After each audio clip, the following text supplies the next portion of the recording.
The last 17 years of Jacob's life are spent in the land of Egypt, Mitzrayim. Like all tzaddikim before him, this aging patriarch was told by God the moment that his death would come. That is why he gathered all of his children around his bedside as he was about to take leave of this world. And yet before Jacob speaks to his children, he blesses first his grandchildren, Ephraim and Manasseh, young and innocent, untainted. The grandfather puts his hands on their heads in an averted fashion and blesses them. So powerful and resonant are the words that we bless our children in the same way to this very day. May the Holy Lord God make you as Ephraim and Manasseh.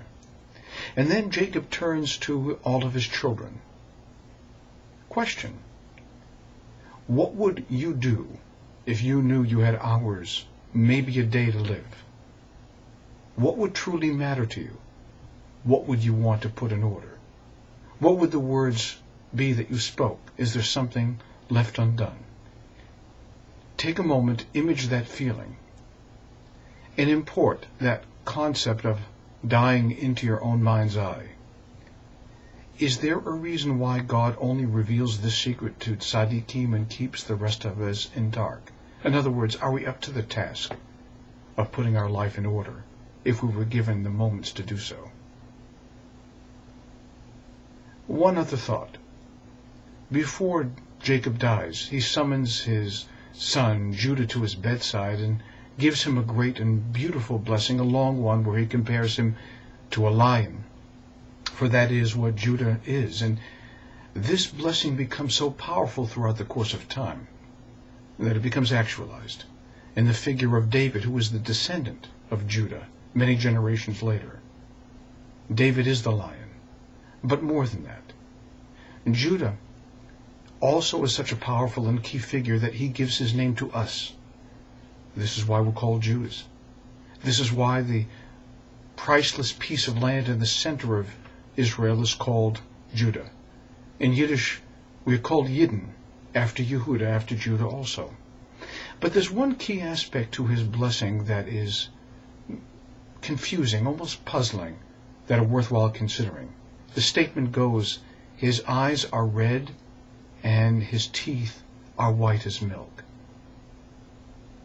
The reason why he's blessed that way is because Jacob wants to impart to Judah the fact that his eyes and his mouth are key components of his life, just like yours, just like mine. What he filters through his eyes become his reality. Isn't it so that sometimes when we love a person, they can do no wrong?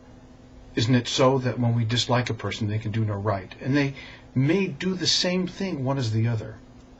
But for the first, we're also very forgiving, and for the other one, we could never forgive them.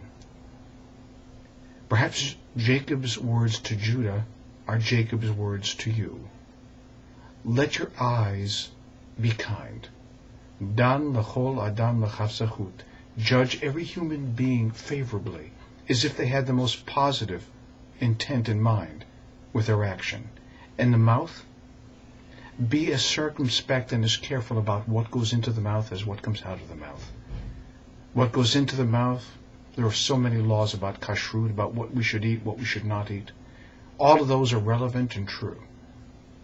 But equally important is what comes out of the mouth.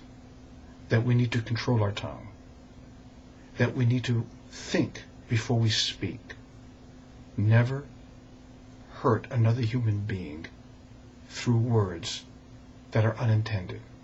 All it takes is a moment to consider and to make our life and somebody else's worthwhile. A good Shabbos. May God be with you in your soul, in your mind, in your heart.